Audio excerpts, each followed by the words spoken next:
Quiero hablar de la nueva Blackmagic Pocket Cinema cámara 6K Full. Bueno, qué mejoras tiene esta cámara y qué eficiencia. Ya por fin vamos a tener una Pocket Cinema cámara que sea aprobada para Netflix. Bueno, todo eso lo vamos a responder en este vídeo y bueno, a empezar.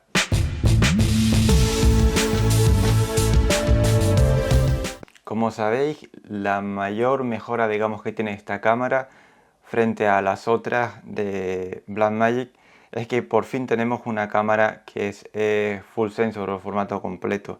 ¿Qué quiere decir eso? Quiere decir que el sensor es del tamaño de una cámara de fotografía, una DSLR por ejemplo, de 35 milímetros, no una S35 que viene a tener un sensor más pequeño, lo que nos permite tener bokeh más similar a cámaras de precios más elevados, lo que eso tiene sus ventajas y sus inconvenientes. Es decir, sí, es verdad, podemos coger cualquier objetivo y no tenemos que estar midiendo. Por ejemplo, con la Blackmagic de 6K normal o la Pro, cualquiera de ellas, como son S35 o Super 35, siempre tenemos que estar pensando, oye, pues si es un 28 milímetros equivaldría a una 40 milímetros, que si es un 35 equivale a un 50 milímetros, porque tenemos que hacer siempre la conversión. En este caso no vamos a tener que hacer conversión ninguna. Lo malo es que hay muchísimos objetivos que son más económicos y que están para ese 35 o cámaras que no sean sensor completo. Lo que cara a tener objetivos, si ya tenías, por ejemplo, de Canon de EFS, pues no vamos a poder utilizarlo con esta cámara porque nos va a generar viñeteo. Sí que podríamos igual sacar el vídeo en 6K y luego se hace un recorte y no se ve. Bueno, es otra opción. Que sepan que bueno, que están las dos partes, ¿no? Pero bueno, tenerlo en cuenta por si alguno no lo había pensado. Vemos que Blackmagic no se ha decidido por seguir con las monturas de Canon. Ya sabemos que las monturas de EF clásicas de Canon ya se van a dejar de utilizar porque Canon ya ha anunciado que va a dejar de fabricar objetivos para ese tipo de montura. Por eso pues están las nuevas RF, sabemos que cámaras como la Red Komodo tiene esa montura, pero la mayoría de los fabricantes de objetivos no están yendo por ahí. Sí que, por ejemplo, las nuevas Cooke están anunciadas que van a sacar para RF. Luego, yo creo que sí se van a ir incorporando poco a poco en el mercado, pero muy lentamente. La cosa es que Blackmagic ha sacado su cámara y ha utilizado la montura L de Leica, que bueno, es más compatible, es menos. Sí que se está haciendo lentes para ellos y tiene un montón de adaptadores. Es decir, si ya tenías objetivos con montura F, hay adaptadores bastante económicos que puedes utilizar y usarla. Lo mismo pues con montura PL o cualquier tipo de montura. Luego, bueno, puedes comprar objetivos directamente para la montura L o puedes tener adaptadores para poder utilizarlo con esta cámara. Bueno, el tema del rango dinámico de esta cámara es prácticamente lo mismo. Parece que sí que han cambiado la montura, han cambiado un par de cosas, pero sigue siendo lo mismo. Tenemos la ISO dual de 400 y 3200, los 13 pasos que tienen el resto de las cámaras, por lo que en este sentido la cámara no ha cambiado prácticamente nada.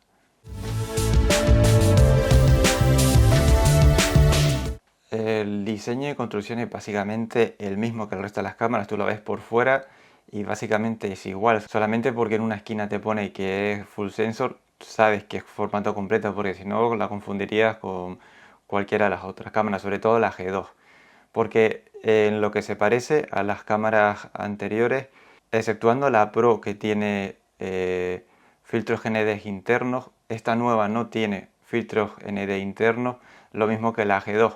Por lo que una de las deficiencias que también podríamos ver de esta cámara es que no tiene esos filtros GND. Que bueno, que siempre puedes poner filtros externos o en un Matebox que tenga también filtros variables. Hay muchas opciones que tú puedes utilizar para añadir estos filtros. Pero si para ti es súper necesario que lo tenga esta cámara, desde luego que no es para ti.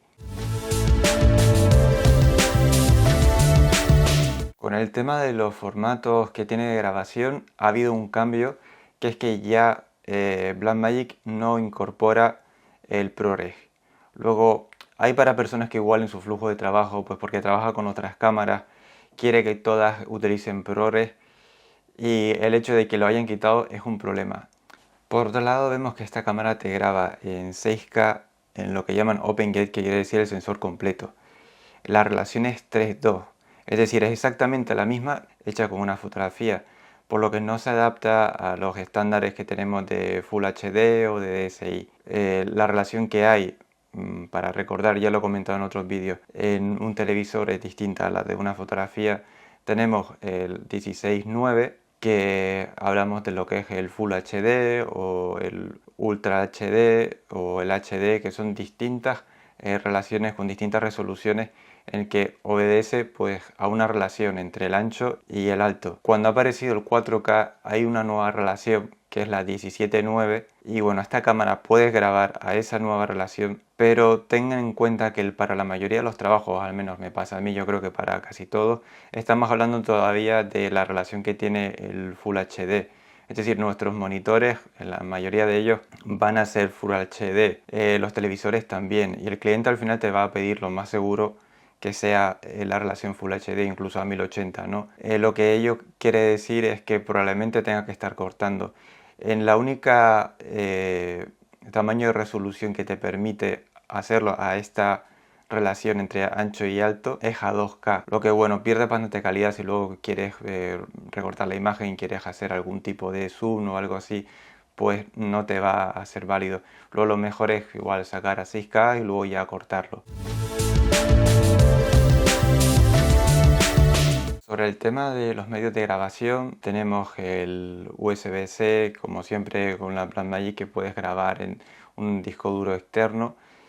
Pero en las tarjetas ya han quitado el tema de que puedes utilizar tarjetas GSD y hasta ahora estaba utilizando CFast 2.0. También es utilizado por otras marcas, lo que sí que el precio no ha bajado y hay otros medios que te permiten grabación muchísimo más rápida, como es el CFast Express o el CF Express, que te permite grabación de hasta 1500 y el precio es un poco menor que el que podrías tener con una CFast y teniendo 3 veces más velocidad que lo que tendrías con una de esas tarjetas. Por tanto, podríamos decir que en este sentido es una ventaja que le hayan puesto ese tipo de tarjetas. Viendo en Amazon tenemos una CFast 2.0 de 512 GB de SanDisk a 579 euros. Luego tenemos la CFast Express de 512 de la misma marca por 419 y luego hay otra que también les quiero enseñar, que es de Angelbeer, que para quien no lo conozca es la marca oficial que utiliza las cámaras RED para sus tarjetas. Luego tiene perfecta garantía, son alemanes y sus tarjetas cuestan la mitad de lo que te podría salir una SanDisk y como digo, tiene muy buena calidad, no he visto a nadie que se queje de esas tarjetas. También están en otro tipo de formatos. Les recomiendo que miren en Amazon, en la tienda que suelen comprar, y que miren estas tarjetas Angelbeer porque son de muy buena calidad y como digo, están a mitad de precio. Sobre el tema de la conectividad, vamos a lo mismo que lo que podríamos tener en una G2 o una Pro, es decir, dos minis XLR, conector USB, HDMI, entrada y salida de jack de sonido. Lo que sí que he visto que anuncian es que puedes conectar un adaptador de Ethernet y a partir de la red poder acceder a la cámara y sí, es algo específico de esta como ventaja. A la vez que anunciaron esta nueva cámara, también anunciaron una nueva app que va a estar disponible o que está disponible tanto para iOS como para Android, que es la Blackmagic Camera Control. Yo no la he encontrado en Android, sí la encontré en iOS. Lo que es la interface es exactamente igual que como sería estar viendo el monitor de la cámara, me parece súper interesante. Y bueno, supongo que será esperar un poco para que esté en Android también.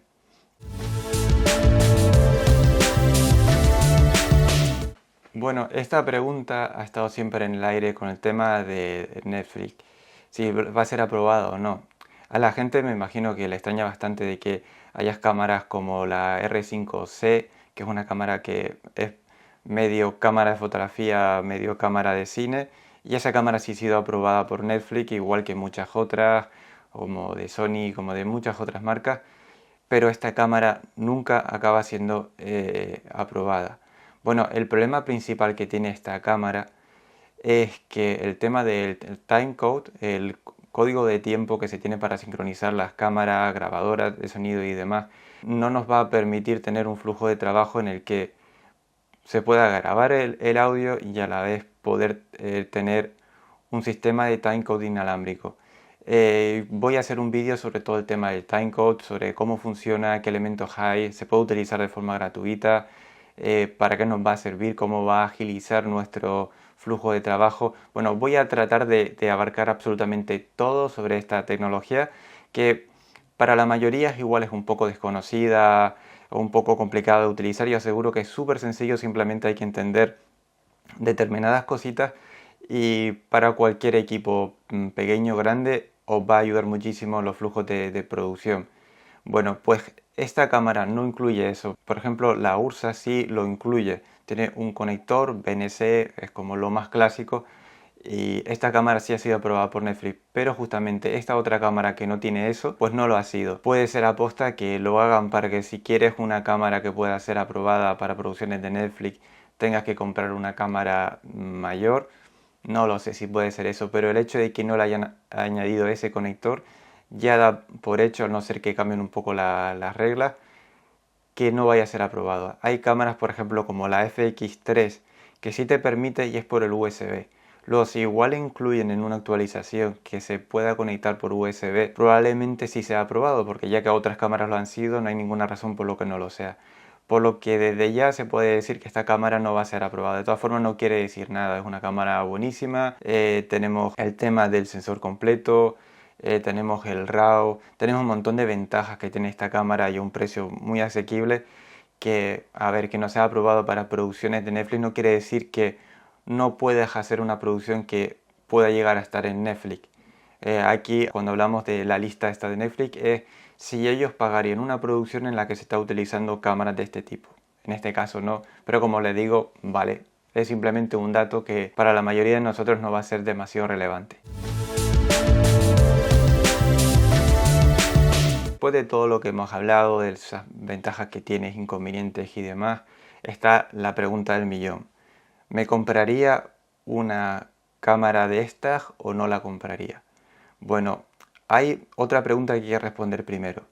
Hablamos sobre el tema de las monturas EF. Y ahí, cuando compramos una cámara, también tenemos que mirar sobre qué tipo de montura vamos a usar. Porque para F, por ejemplo, no hay tantos adaptadores. Si fuera RF tendríamos más adaptadores. Luego, las otras cámaras que hay de Blackmagic ahora mismo que tiene la montura, digamos, antigua, la hace menos atractiva tal como está cambiando el mercado. Luego, si esta tiene otra montura que pueda ser más compatible, ahí me decanto más por el tema de la nueva Blackmagic. Ahora, si ya tenemos lentes y no vamos a necesitar igual ninguna otra y estamos ya trabajando pues con un flujo de trabajo que igual necesitamos los filtros GND internos o incluso el tema del ProRes puede ser un problema, pues sí, esta cámara igual no va a ser la mejor porque esa no lo tiene.